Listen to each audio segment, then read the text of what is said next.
जय Hind friends. Electrical machine की series हम लोगों की आगे बढ़ रही थी और उसी सीरीज में आगे बढ़ते हुए हमने दो टॉपिक अपने कवर कर लिए। एक था ट्रांसफार्मर, दूसरा था डीसी मशीन। डीसी मशीन की working principle, EMF generated, torque का इक्वेशन, ये सब आपको ध्यान में रखना है। ठीक है, प्लगिंग, स्टार्टर, ठीक है, ये सारे इंपॉर्टेंट टॉपिक हैं। हमने लास्ट लेक्चर में 3 फेज इंडक्शन मोटर का वर्किंग प्रिंसिपल देखा। आज हम उसी के आगे बढ़ते हुए बात करेंगे। तो सबसे पहले डालिए types of rotors in induction motor. Induction motor के रोटर के दो टाइप होते हैं, एक है स्क्वायरल केज रोटर, दूसरा है slip ring type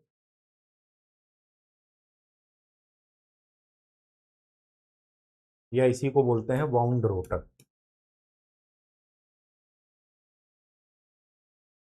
squirrel cage नाम इस वजह से पड़ा क्योंकि इसका कंस्ट्रक्शन कुछ ऐसा है कि प्राचीन समय में स्क्वायरल मतलब गिलहरी, गिलहरी को पकड़ने के लिए इसका यूज किया जाता था। तो इस गिलहरी को पकड़ने वाले पिजड़े की तरह आपको इसका स्ट्रक्चर दिखेगा।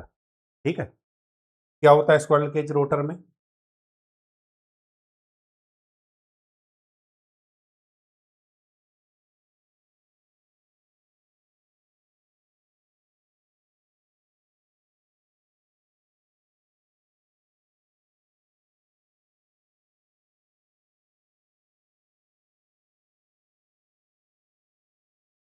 कुछ ऐसा होता है।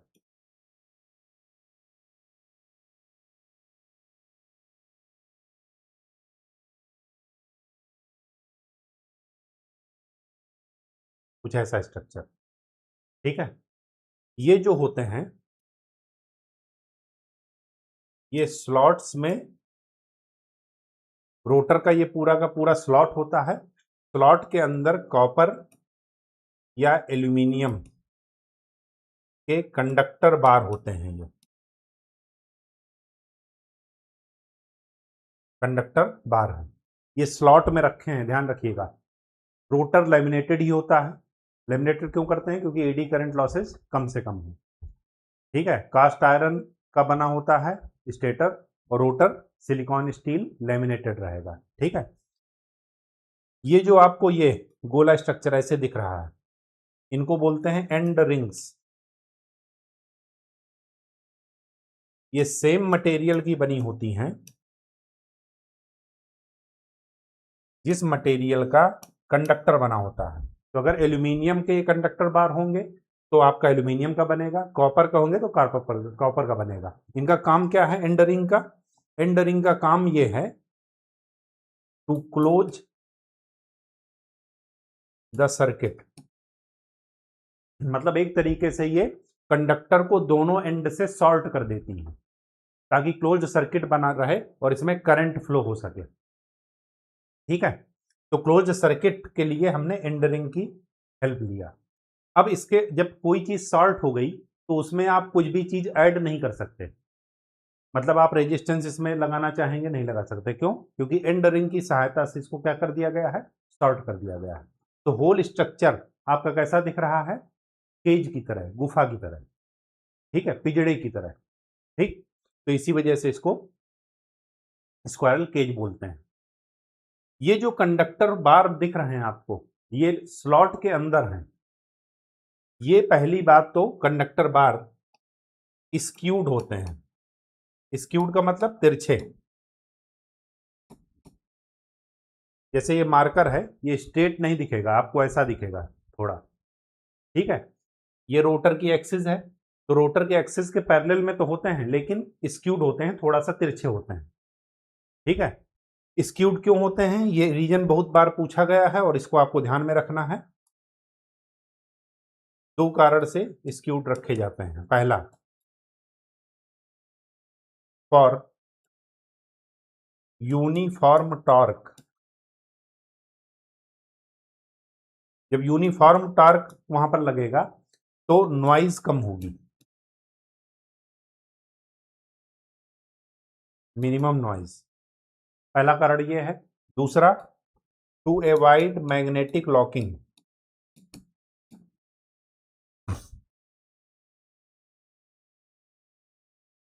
मैग्नेटिक लॉकिंग क्या होती है? मैग्नेटिक लॉकिंग ये होती है कि अगर दो मैग्नेट ऐसे रखे जाते हैं एयर में, दो मैग्नेट का मतलब एक का ये एन है, दूसरे का एस है, इसका एन इधर होगा और इसका एस इधर होगा, ठीक है। अब अगर ये आपस में ऐसे लिंक होते हैं, इनमें से परफेक्ट लॉकिंग ना हो, मतलब परफेक्ट एक दूसरे के सामने ना आए, मैग्नेट, इसी वजह से इसको बोलते हैं मैग्नेटिक लॉकिंग। तो मैग्नेटिक लॉकिंग को आपको अवॉइड करना है। अवॉइड करने के लिए क्या करेंगे? एक अगर ऐसा है तो दूसरे को ऐसे तिरछा रख देंगे, स्क्यूड, ये एन ये एस। अब ये परफेक्ट लाइन यहाँ पर नहीं होगी, लाइन यहाँ पर क्या हो जाएंगी? वीक हो जाएंगी, मैग्नेटिक फ्लक्स लाइंस, ठीक है। तो avoid magnetic locking. Magnetic locking अगर हो जाती है तो कभी भी मोटर स्टार्ट नहीं होती, इंडक्शन मोटर स्टार्ट नहीं होगी। ये ध्यान रखिएगा, मैग्नेटिक लॉकिंग को यहां पर अवॉइड करते हैं, जबकि सिंक्रोनस का वर्किंग प्रिंसिपल ये होता है मैग्नेटिक लॉकिंग। इंडक्शन मोटर में मैग्नेटिक लॉकिंग को अवॉइड किया जाता है, लेकिन सिंक्रोनस का वर्किंग प्रिंसिपल ही मैग्नेटिक लॉकिंग है। तो कोई जरूरी नहीं कि एक फिनोमिना या एक घटना किसी मशीन के लिए डिसएडवांटेज का काम करेगी तो दूसरी ही उसी समय दूसरे मशीन के लिए क्या हो बन जाएगी? एडवांटेज बन जाएगी, ठीक है। तो मैग्नेटिक लॉकिंग को अवॉइड करने के लिए, रिड्यूस करने के लिए हम कंडक्टर को स्क्यूड करते हैं। दूसरी बात, यूनिफॉर्म टार्क मिले जिससे कि मिनिमम नॉइस हो। शॉर्ट सर्किट होता है तो इसमें एक्सटर्नल रेजिस्टेंस ऐड नहीं किया जा सकता। कॉम्पैक्ट स्ट्रक्चर होता है, छोटी रेटिंग की मोटर में हम लोग इस रोटर का इस्तेमाल करते हैं, स्क्वायरल केज का। सेकंड देखिए, वाउंड रोटर। वाउंड रोटर में, या इसी का नाम है स्लिप रिंग रोटर, इसमें क्या करते हैं?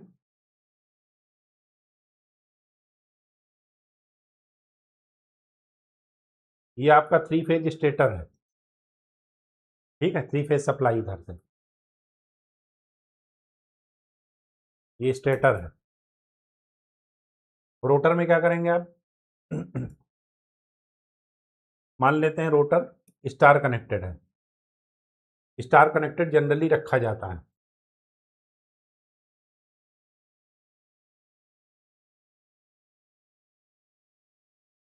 ये है रोटर का शाफ्ट, ये बिल्कुल एक लाइन में आप रखिएगा। यहां पर क्या लगी होती हैं? कुछ ऐसा स्ट्रक्चर आएगा, इसके ऊपर ये इधर ब्रश लगे आएंगे। ये जो गोल रिंग आपको दिख रही हैं, ये जो सिलेंडर दिख रहा है, इसको बोलते हैं शाफ्ट। ये जो गोल रिंग आपको दिख रही हैं, इसको बोलते हैं स्लिप रिंग। और ये जो डिप स्क्वायर शेप में दिख रहे हैं डिब्बे ऊपर, इसको बोलते हैं ब्रश। ब्रश वही है जो डीसी मशीन में आप पढ़े हैं, कार्बन के बने होंगे। कार्बन में भी ग्रेफाइट के, डायमंड का कोई नहीं बना सकता, इनको बताए थे आपको क्यों नहीं बना सकता, ठीक है। यहां से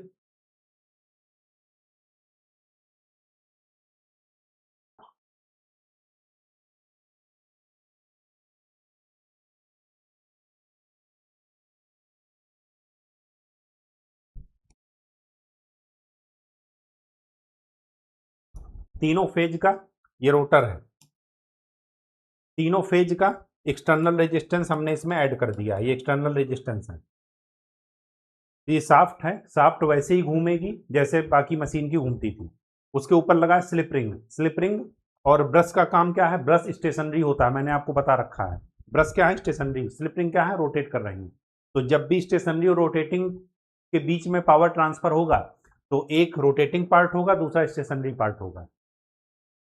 जैसे वहां पर कम्यूटेटर था, कम्यूटेटर के सेगमेंट ब्रश को क्या करते थे? टच करते थे। स्लिप रिंग का इस्तेमाल वहां पर नहीं करते थे, लेकिन स्लिप रिंग यहां पर इस्तेमाल करना है। तो इसका मतलब ये हुआ कि स्लिप रिंग का काम वही है जैसे कम्यूटेटर सेगमेंट का काम था, ठीक है। लेकिन यहां पर एसी टू डीसी कन्वर्जन तो होगा नहीं। कहने का मतलब यह है कि स्लिप रिंग रोटेटिंग पार्ट से स्टेशनरी पार्ट को पावर ट्रांसफर कर रही हैं, किसमें? जब ये मशीन मोटर है। और जब जनरेटर बनेगा तो रोटर में जो भी पावर जनरेट होगी वो क्या करेगी, ब्रश के थ्रू बाहर निकलेगी। ठीक है, इस रोटर में क्या एडवांटेज है, इसमें आप एक्सटर्नल रेजिस्टेंस ऐड कर सकते हैं, तो ये इसका एडवांटेज है।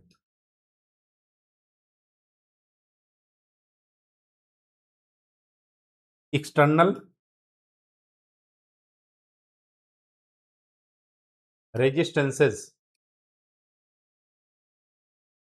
Can be added in rotor circuit.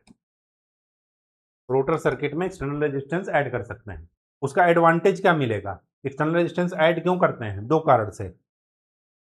पहला, स्टार्टिंग टार्क को बढ़ाने के लिए, मोटर अच्छे से स्टार्ट हो। दूसरा, स्पीड कंट्रोल के लिए। एक्सटर्नल रेजिस्टेंस का काम दो है, स्टार्टिंग टार्क को बढ़ाना, स्टार्टिंग करंट को कम करना, ठीक है, जो स्टार्टर का काम है, ठीक। और दूसरा स्पीड को कंट्रोल करना। लेकिन डिसएडवांटेज क्या हो जाएगा, जब आप एक्सटर्नल रेजिस्टेंस ऐड करेंगे तो स्वाभाविक सी बात है कि क्या होगा, आई स्क्वायर आर लॉसेज ज्यादा होंगी या नहीं होंगी, बिल्कुल होंगी। तो आप कंपैरिजन अगर करेंगे, इधर लिखिएगा स्क्वायरल केज, बिल्कुल रटना नहीं है, बस इनके कॉन्सेप्ट से ही इनके पॉइंट निकाल लेने हैं बस। दूसरा है slip ring,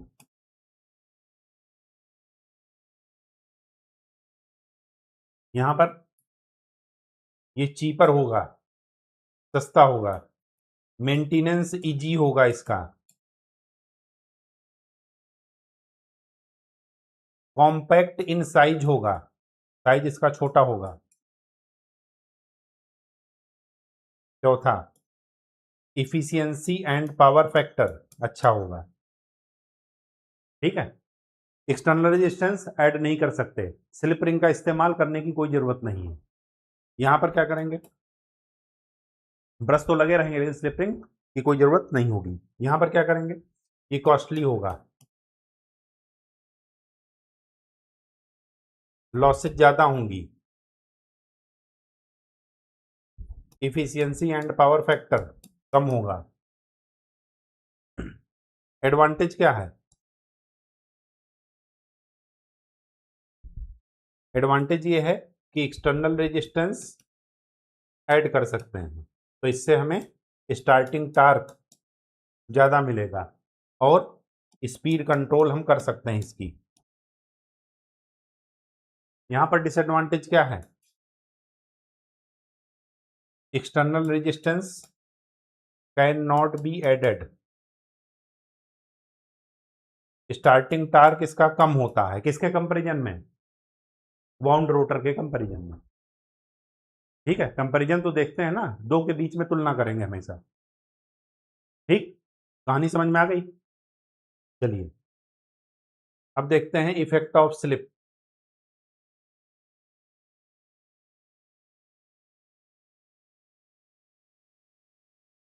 slip and its effect.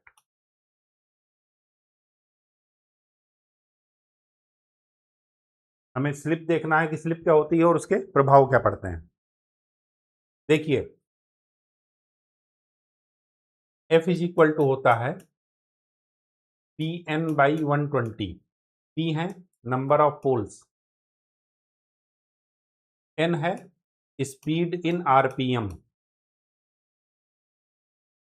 Revolution per minute, और एफ क्या है, फ्रीक्वेंसी। ठीक है, फार्मूला कहां से आया वो आगे डेरिवेशन आपको बता देंगे, उसकी चिंता मत कीजिएगा, बस अभी आप ये समझिए। देखिए वर्किंग प्रिंसिपल इसका क्या था, इंडक्शन मोटर का, हमने 3 फेज सप्लाई यहां पर दी स्टेटर में, यहां पर डेवलप हुई आरएमएफ, रोटेटिंग मैग्नेटिक फील्ड, किसकी, एक थी स्टेटर की, फिर ये स्टेटर वाली आरएमएफ इसको क्या किया, रोटर के कंडक्टर को कट किया। जब रोटर के कंडक्टर को कट किया तो यहां पर भी ईएमएफ आया, अगर ये सॉल्ट हुआ या पाथ क्लोज हुआ तो यहां पर क्या होगा, करंट फ्लो होगी, करंट का उसका एक एमएमएफ होगा, एमएमएफ से यहां का एक मैग्नेटिक फील्ड आएगा। तो एक मैग्नेटिक फील्ड रोटर का आया और दूसरा आ गया स्टेटर का। दोनों मैग्नेटिक फील्ड एक ही डायरेक्शन में एक ही स्पीड से घूमती हैं एयर गैप में। इसका मतलब ये हुआ कि दोनों के बीच में रिलेटिव मोशन है जीरो, कोई रिलेटिव मोशन नहीं है। अब बात आती है कि जब ये रोटेटिंग मैग्नेटिक फील्ड कंडक्टर को पर टार्क लगाएंगी, पूरा रोटर पर टार्क घूमेगा, पूरा रोटर टार्क से घूमेगा, तो रोटर की स्पीड जो लिखते हैं वो लिखते हैं एनआर। और मैंने बताया था कि जिस स्पीड से आरएमएम घूमती हैं उसको बोलते हैं एनएस, सिंक्रोनस स्पीड। तो अगर आपने फ्रीक्वेंसी, एक निर्धारित फ्रीक्वेंसी की सप्लाई स्टेटर पर दी, तो जो आरएमएमएफ होगा, रोटेटिंग मैग्नेटिक फील्ड होगा, वो सिंक्रोनस स्पीड से घूमेगा। ठीक है, कोई दिक्कत? कोई दिक्कत नहीं। ये है फ्रीक्वेंसी जो हमने सप्लाई की दी या स्टेटर पर दी। अब यहां पर जो ईएमएफ जनरेट होगा या यहां पर जो ईएमएफ होगा उसकी फ्रीक्वेंसी क्या होगी? उसकी फ्रीक्वेंसी होगी दोनों के बीच में कितना रिलेटिव मोशन हो रहा है। तो एनएस स्पीड से आरएमएम घूम रहा है, एनआर स्पीड से रोटर, इनका जो स्पीड डिफरेंस है वही यहां पर फ्रीक्वेंसी जनरेशन के लिए रिस्पॉन्सिबल है। उतने ही फ्रीक्वेंसी का यहां पर ईएमएफ या करंट मिलेगा दोनों के बीच में रिलेटिव मोशन के कारण। ठीक है, और मैंने आपको क्या बताया कि एनएस माइनस एनआर जो होता है, आरएमएमएफ जिस स्पीड से घूम रहा है, रोटर जिस स्पीड से घूम रहा है, इसको बोलते हैं स्लिप स्पीड। मतलब इतनी स्पीड स्लिप कर गई। मैंने आपको बताया था कि रोटर चाहेगा कि हम एनएस के बराबर घूमें, लेकिन पापा इज ऑलवेज पापा वाला कथन याद रखिएगा। तो एनएस एनआर कभी भी एनएस को अचीव नहीं कर सकता। ठीक है, जिस दिन अचीव कर लिया उस दिन मोटर रुक जाएगी, मोटर रन नहीं करेगी। तो या तो कम होगा या ज़्यादा होगा। अगर कम हुआ तो इंडक्शन मोटर है, अगर ज़्यादा हो गया तो ये इंडक्शन जनरेटर बन जाता है। ठीक, इसको बोलते हैं स्लिप स्पीड। और एनएस माइनस एनआर को एनएस से डिवाइड कर देंगे तो स्पीड ऊपर है, स्पीड नीचे है, दोनों का रेशियो, दो स्पीड का रेशियो बोलेंगे स्लिप। स्लिप को डिनोट करते हैं स्मॉल एस से।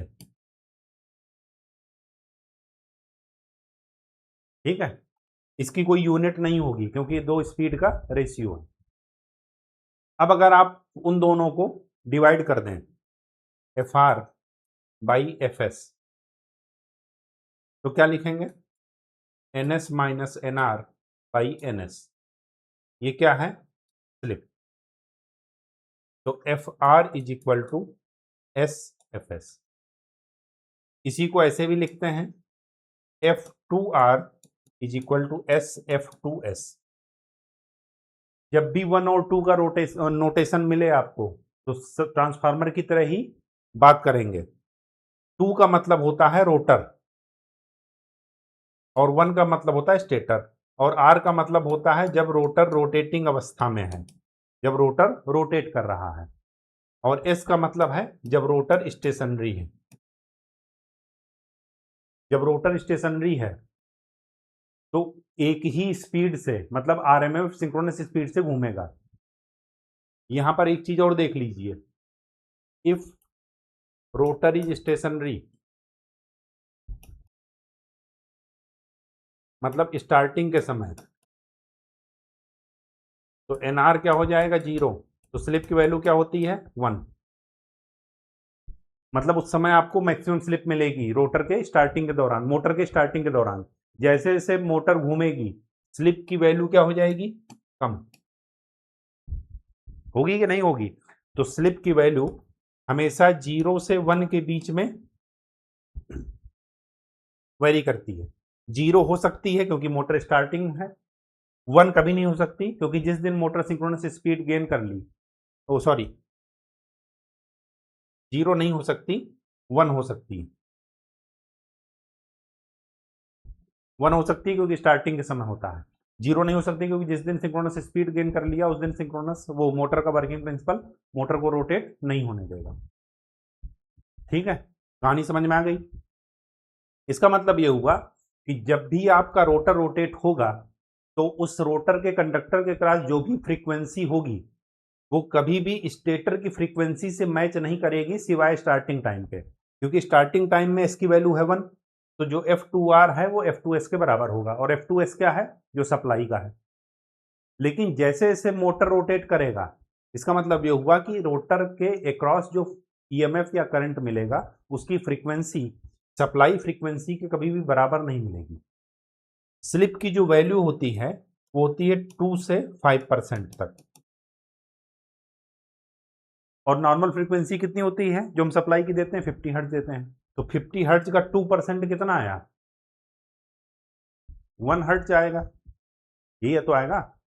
और 5% कितना आएगा, 2.5 हर्ट्ज। इसका मतलब ये हुआ कि रोटर के अक्रॉस जो आपको ईएमएफ मिल रहा है वो 1 से लेकर के 2.5 हर्ट्ज तक आपको फ्रीक्वेंसी वहां पर मिलेगी।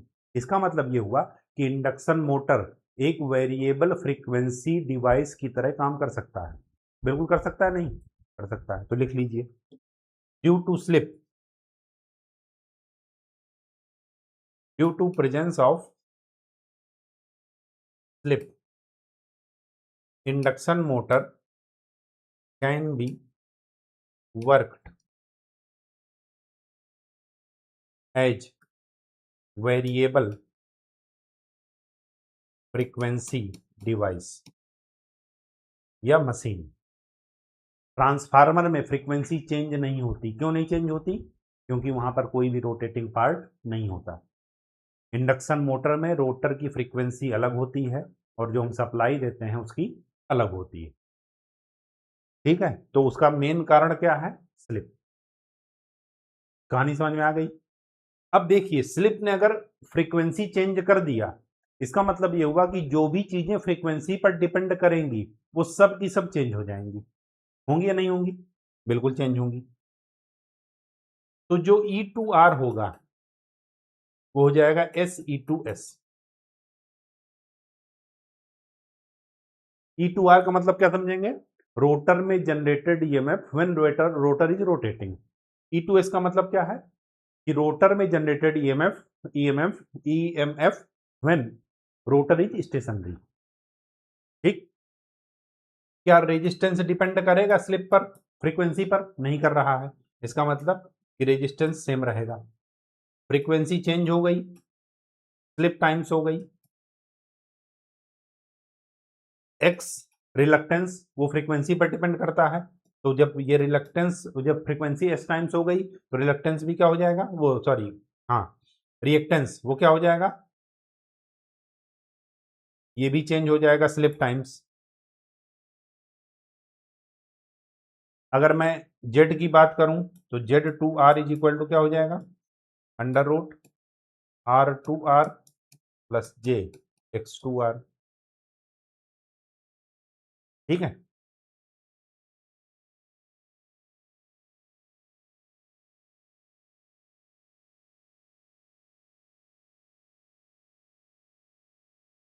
मैग्नीट्यूड निकालेंगे।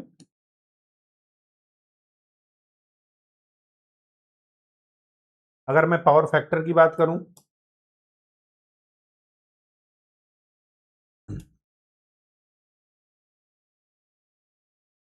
तो ये नहीं जाएगा। अगर पावर फैक्टर स्टेशनरी कंडीशन पर बात करूंगा,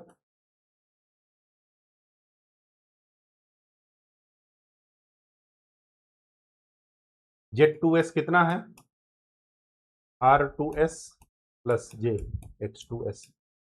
स्टेशनरी के समय स्टेशनरी वाला रख देंगे। ठीक है, कहानी समझ में आ गई। कोई दिक्कत हो तो बताइए। स्लिप के कारण ही फ्रीक्वेंसी चेंज हो रही है, ट्रांसफार्मर में स्लिप नहीं होता, या स्लिप की वैल्यू 1 होती है जिसकी वजह से क्या होता है, ट्रांसफार्मर में फ्रीक्वेंसी चेंज नहीं होती। इंडक्शन मोटर और ट्रांसफार्मर में डिफरेंस आपसे पूछा जाए तब भी बता देंगे, क्योंकि जैसे जैसे आप पढ़ते जाएंगे दोनों में कंपेरिजन करते चलिएगा। ठीक है, कहानी समझ में आ गई। चलिए अब चलते हैं इसके थोड़ा न्यूमेरिकल पर, क्योंकि इसमें आपको कॉन्सेप्ट जैसे जैसे बताते चलेंगे न्यूमेरिकल आपको बताते चलेंगे।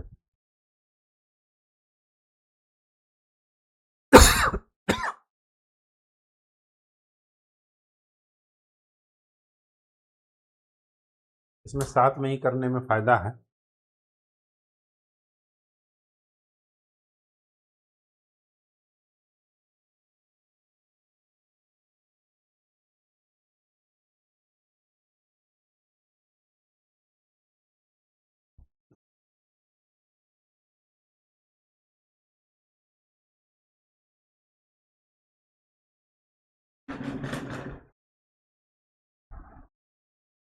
ओपन होने दीजिए।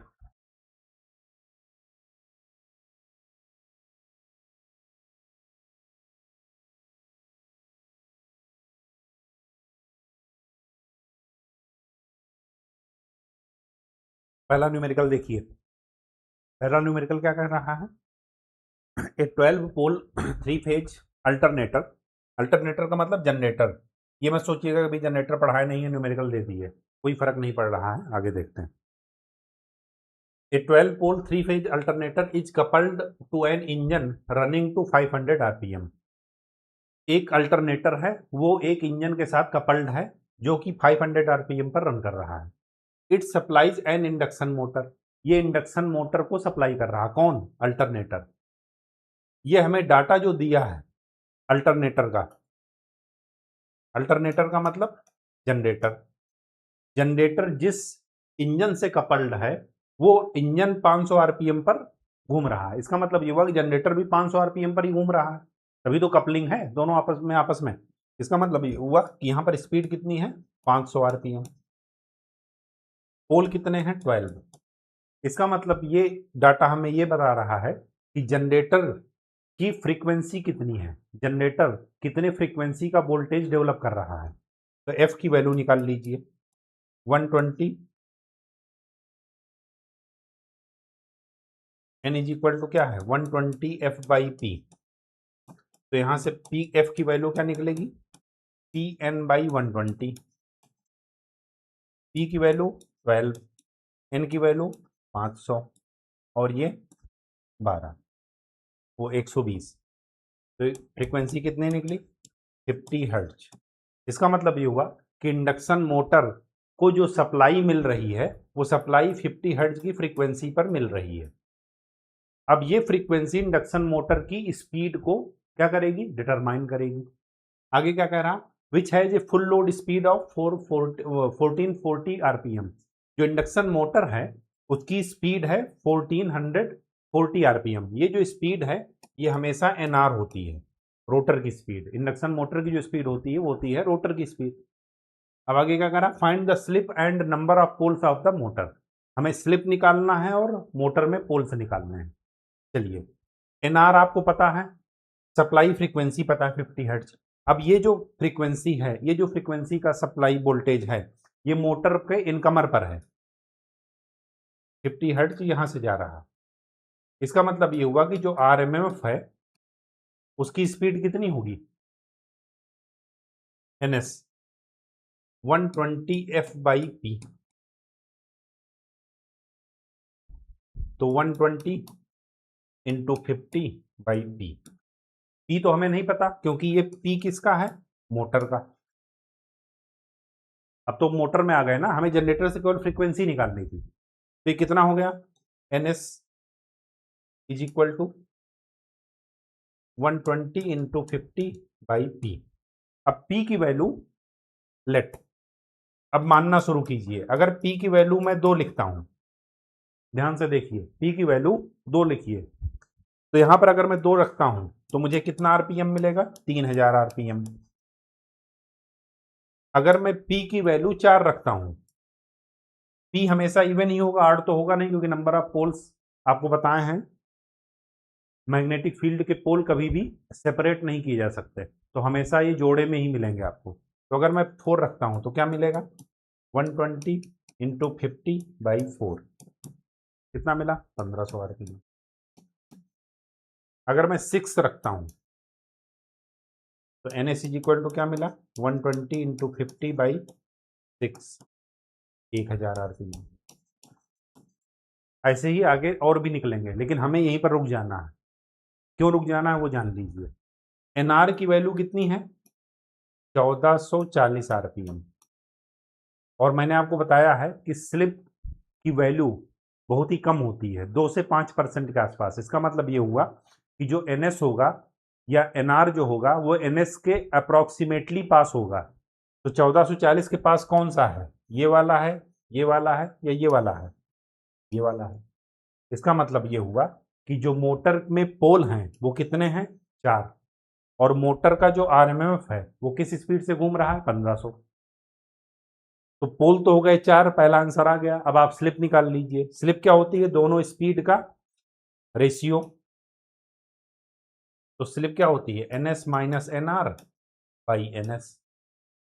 तो 1500 माइनस 1440 डिवाइडेड बाई 1500।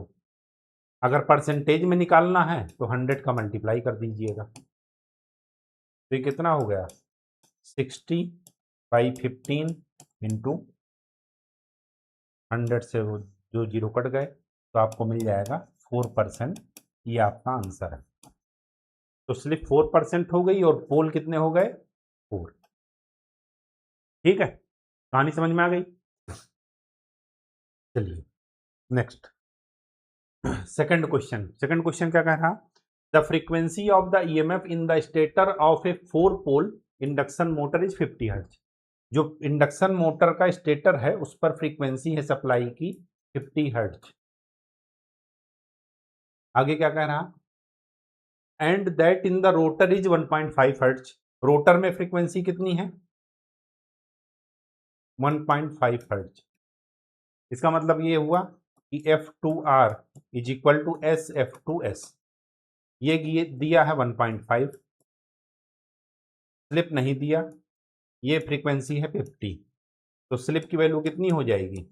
1.5 बाई 50। अगर आप क्या करेंगे? परसेंटेज निकालेंगे तो 100 का मल्टीप्लाई कर लीजिएगा तो आपको 3% मिल जाएगा। What is the slip? Slip आपने निकाल लिया। रोटर स्पीड, रोटर स्पीड निकालने के लिए पहले NS की वैल्यू निकालिए। NS यहां से मिलेगा 120 F बाई P।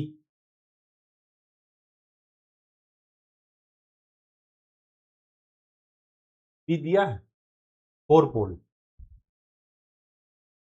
तो 120 into 50 by 4, 1500 RPM। Slip given है तो NR की वैल्यू क्या हो जाएगी? 1 माइनस S NS। इस वाले फार्मूले से निकाल लिए। यहां से NR की वैल्यू अगर निकालेंगे तो आपको S मिल जाएगा, वो ये वाला फार्मूला मिल जाएगा। तो 1 माइनस 0.03 इंटू 1500। तो निकालिए।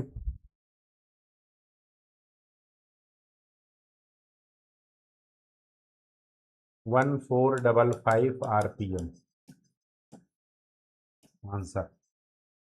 देखिए यही है आंसर, 1455। ठीक, कॉन्सेप्ट पढ़िए, न्यूमेरिकल कीजिए ताकि आपको चीजें सबकॉन्शियस माइंड में हमेशा के लिए रह जाएं। ठीक, आगे क्या कह रहा?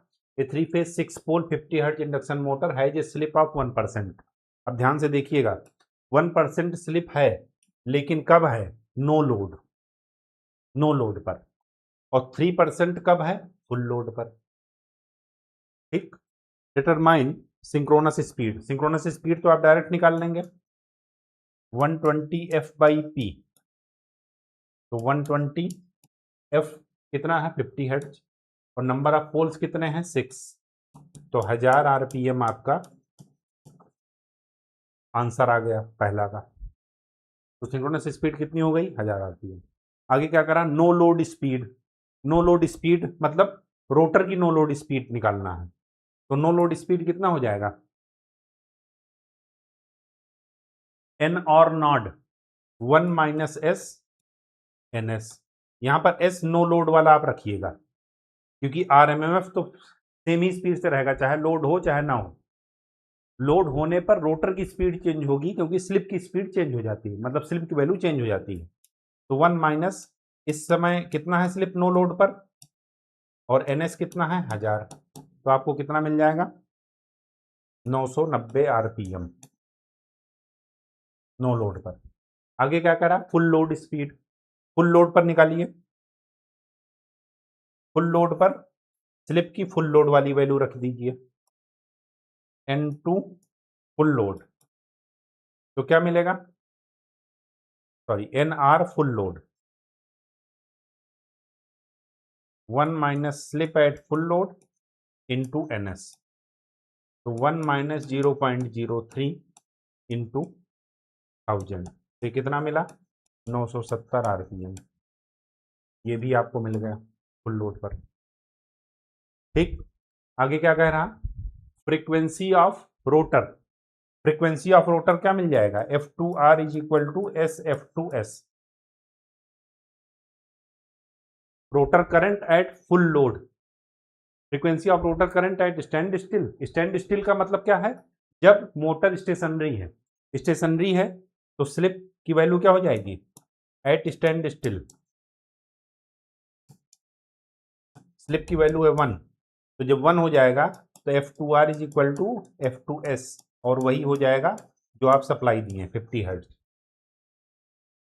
लेकिन rotor frequency eight full load, full load पर क्या हो जाएगा, स्लिप चेंज हो जाएगी, स्लिप एट फुल लोड, तो स्लिप फुल लोड पर कितनी है 3%, तो कितना हो गया 1.5 हर्ट्ज आपका आंसर। तो नो लोड फुल लोड जो भी स्पीड फ्रीक्वेंसी निकालेंगे उस समय की स्लिप रख देंगे तो आपका आंसर आ जाएगा। ठीक है, कुछ भी इसमें नया नहीं था। फोर्थ क्वेश्चन, ए 3 phase 50 hertz 4 pole induction motor है जो स्लिप ऑफ 4%, स्लिप दिया है 4%, calculate speed of the motor. 50 hertz है 4 पोल है, इसका मतलब ये हुआ कि पहले सिंक्रोनस स्पीड निकाल लीजिए, NS इज इक्वल टू क्या मिलेगा 120 F/P, तो ये कितना मिल जाएगा 1500 आरपीएम, स्लिप दिया है 4%, तो स्पीड ऑफ मोटर NR क्या हो जाएगा 1 माइनस एस NS, तो 1 माइनस 0.04 और NS है 1500, तो ये कितना मिला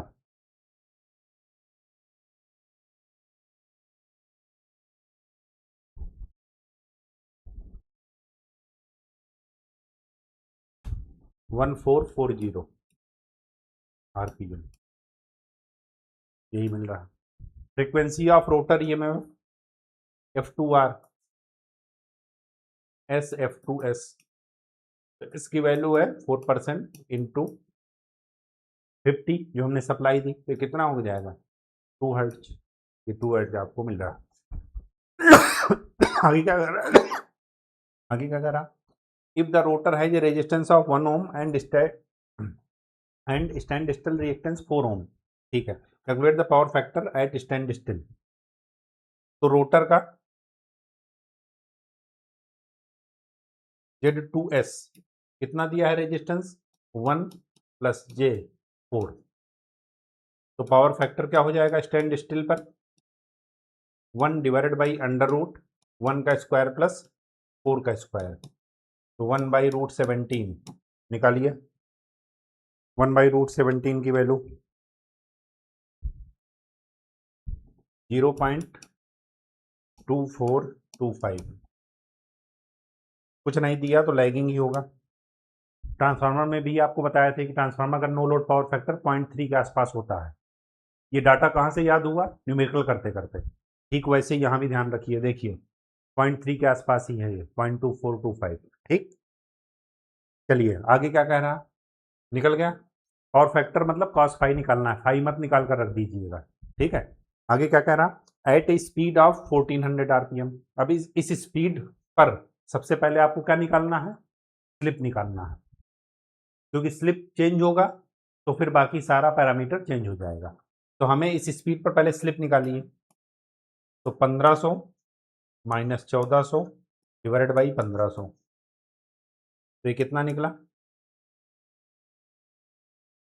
हाँ 1/15, ये निकलेगा ना, हाँ 10/15, 5 दूनी 10 5 नहीं 15, 2/3 स्लिप मिल गई। अब जब स्लिप मिल गई तो Z2R क्या हो जाएगा,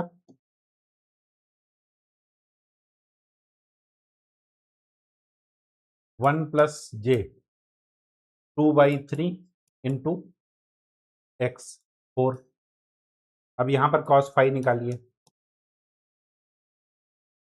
1 divided by under root 1 plus 8/3 का स्क्वायर, तो कितना हो गया 3 डिवाइडेड बाई 64 और 9 73, 3/√73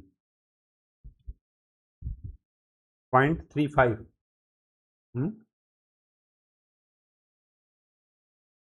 कैसे गड़बड़ हो रहा है? Power factor at stand still हो गया, ठीक है। At a speed of, slip गलत निकाले हैं क्या?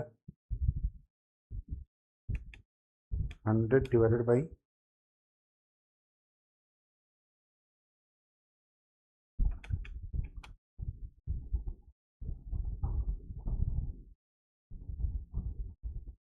1/15 होगा स्लिप, 2/3 में स्लिप 1/15, तो यहाँ पर 2/3 की जगह 1/15, तो ये हो जाएगा 4/15 का स्क्वायर।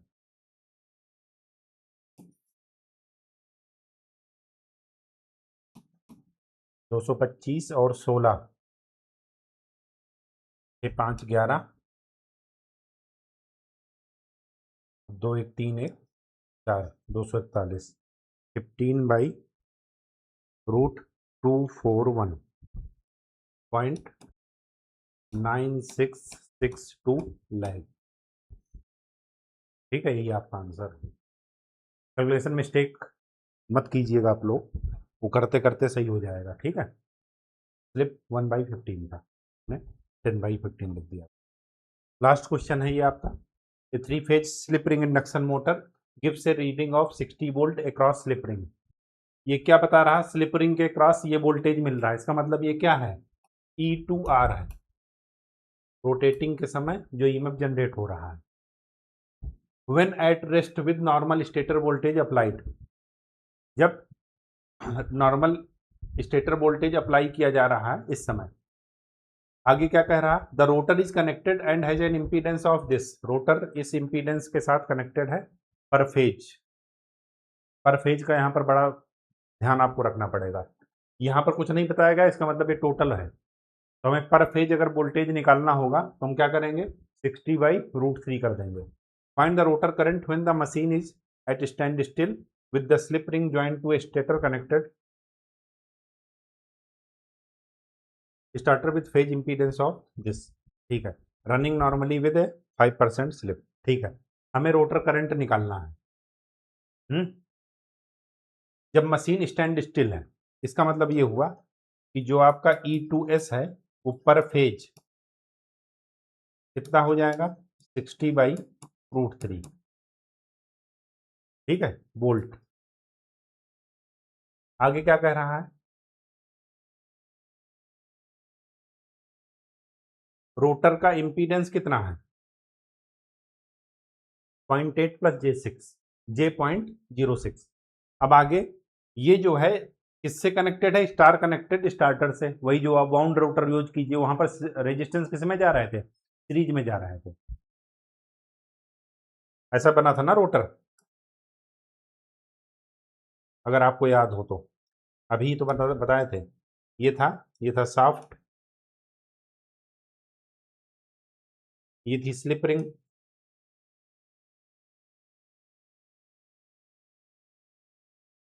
यहां पर एक्सटर्नल रेजिस्टेंस ऐड थे। अब ये रेजिस्टेंस इस फेज के किस में गया? सीरीज में।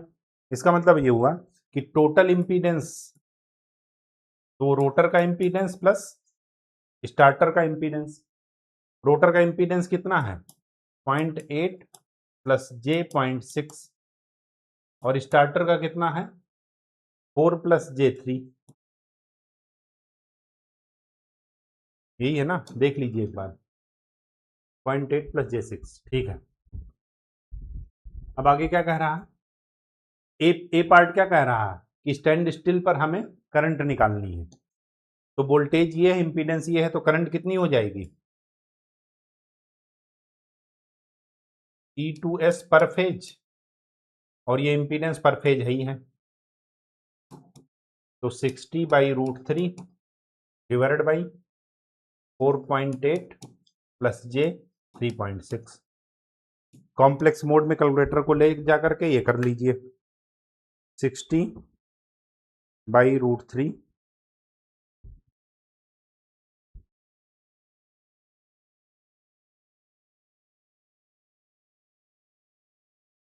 60 ∠0 डिवाइडेड बाई √3 ये हो गया। फिर होल का divide by 4.8 plus 3.6 J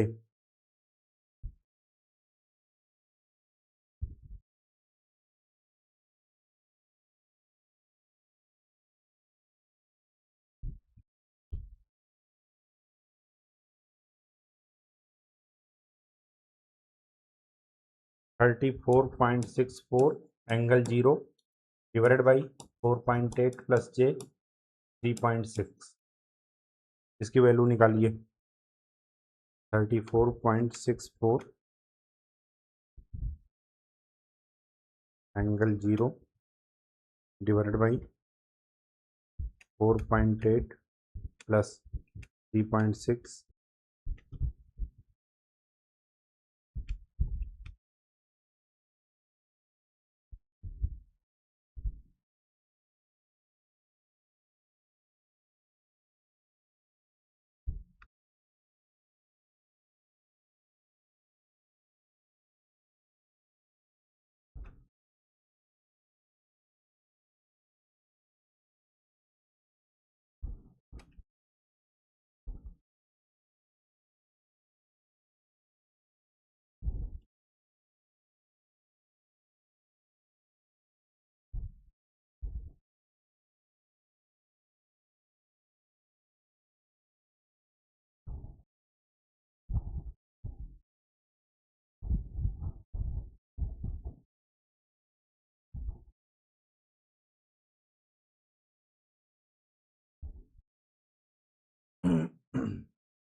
calculation mistake तो नहीं नजर आ रही फिर ये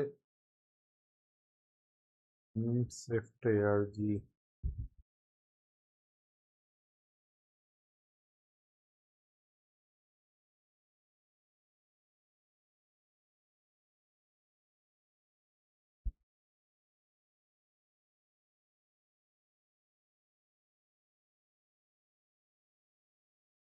सिक्सटी बाई √3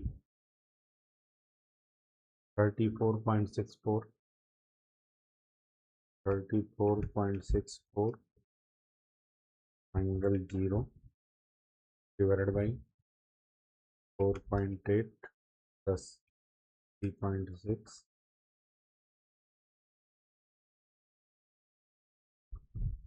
कुछ डाटा लगता है गलत। एक मिनट में जरा डेटा आपको चेक कर लेता हूँ ताकि आंसर आपका सही आए।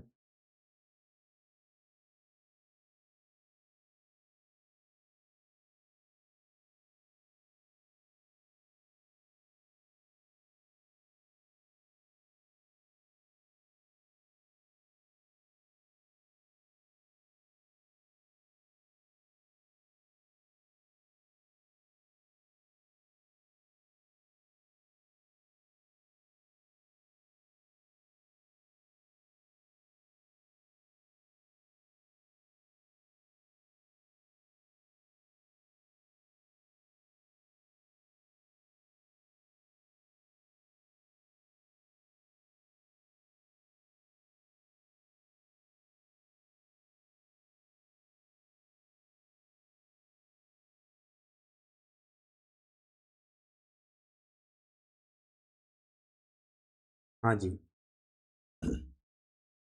जो आपका डाटा गिवन है वो ये है कि जो आपका रोटर का इम्पीडेंस है वो 0.8 प्लस 0.6 नहीं है, वो 0.8 प्लस 6 है। ये डाटा जरा सही कर लीजिए। 0.8 प्लस ये 6 ओम। वही मैं भी सोच रहा था कि आंसर क्यों नहीं आ रहा। ये है 6। जब ये 6 आ जाएगा तो ये 6 एंड 3 ये हो जाएगा 9।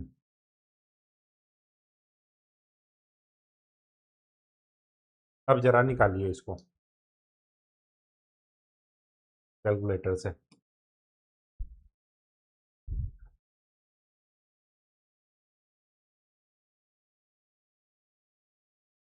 ठीक,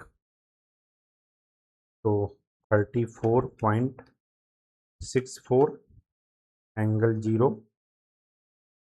divided by 4.8 plus 9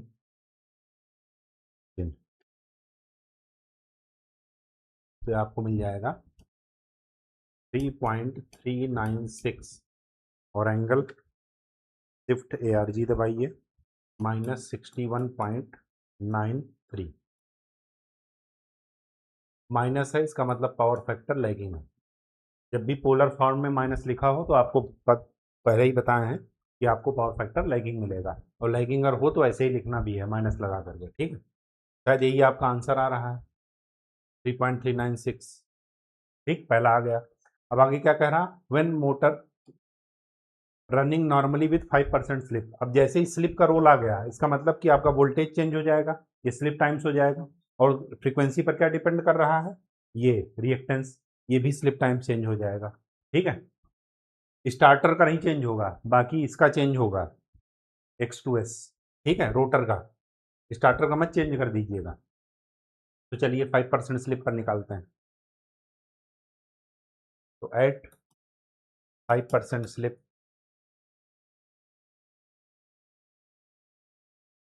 ZR is equal to 0.8 plus J, 5% का मतलब 0.05 इंटू 6, ये कितना हो गया 0.8 plus J 0.3 Om.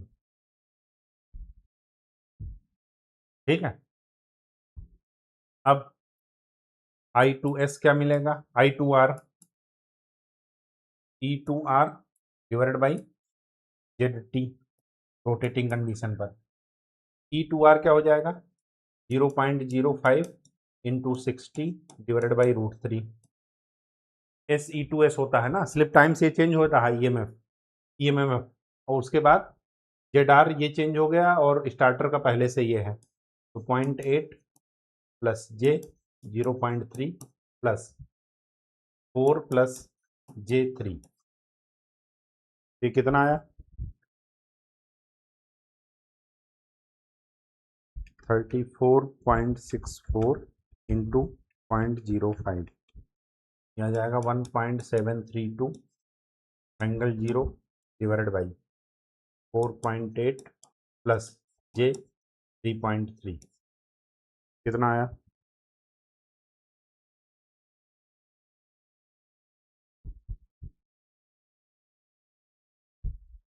Angle 0 divided by 4.8 plus 3.3 J।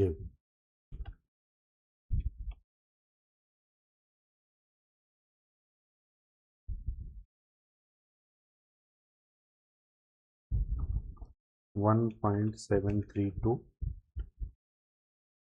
Angle 0।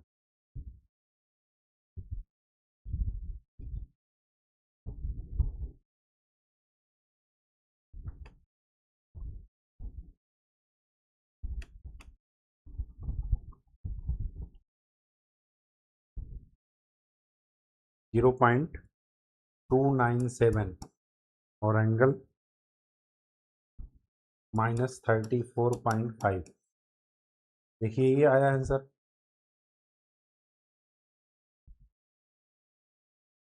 $2.027, ये कैसे आ गया SE2S 5% स्लिप पर 5% स्लिप, तो 6.3 ही आएगा। 34.64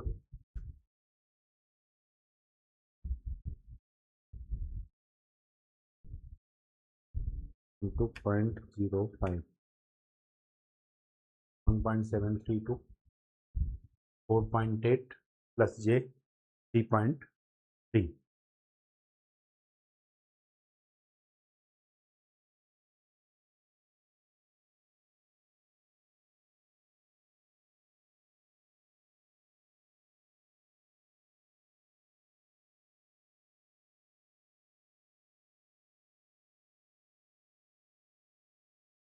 सही तो है ये।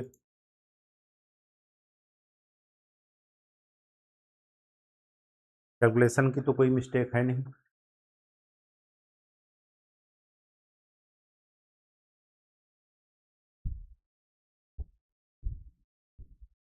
ओह, एक गलती हो गई। गलती क्या हो गई वो देखिए। हाँ,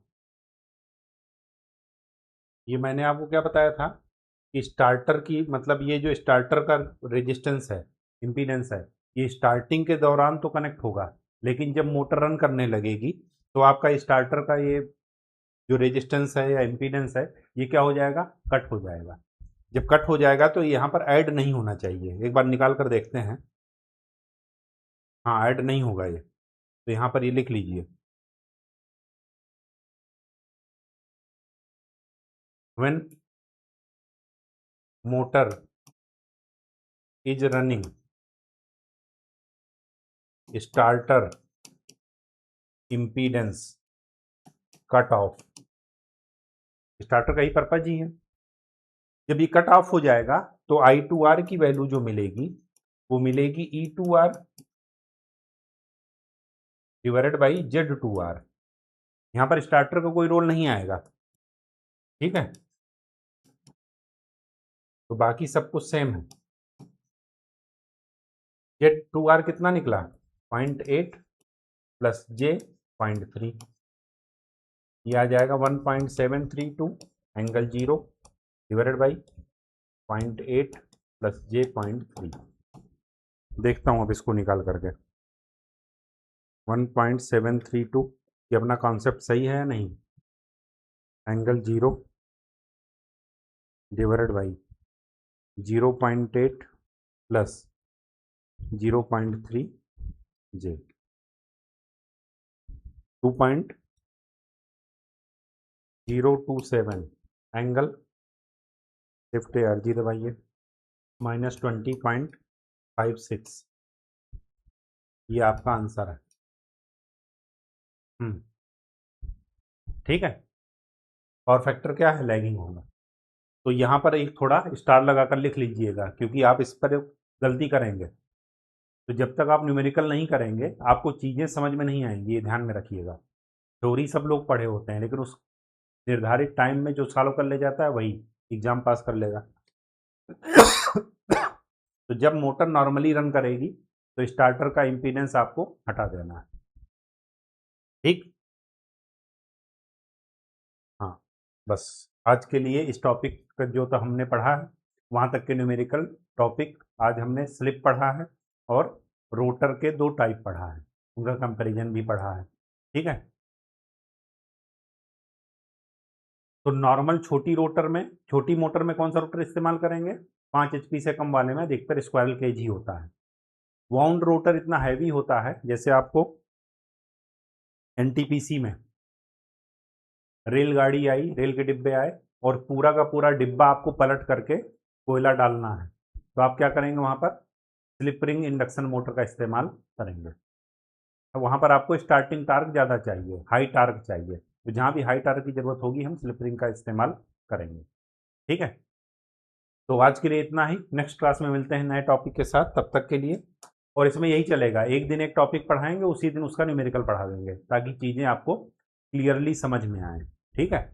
और ये सेकंड वाला पॉइंट थोड़ा हाईलाइट कर लीजिएगा, जो भी मैंने बताया कि स्टार्टर जब मोटर नॉर्मली रन करती है तो स्टार्टर का इम्पीडेंस कट ऑफ हो जाएगा, ठीक, ताकि वो गलती आप दोबारा ना करें और मैं भी ना करूँ, ठीक। मिलते हैं आपसे नेक्स्ट क्लास में, तब तक के लिए खूब अच्छे से पढ़ाई कीजिए, मेहनत कीजिए और चीज़ों को खूब अच्छे से रिवाइज कीजिए।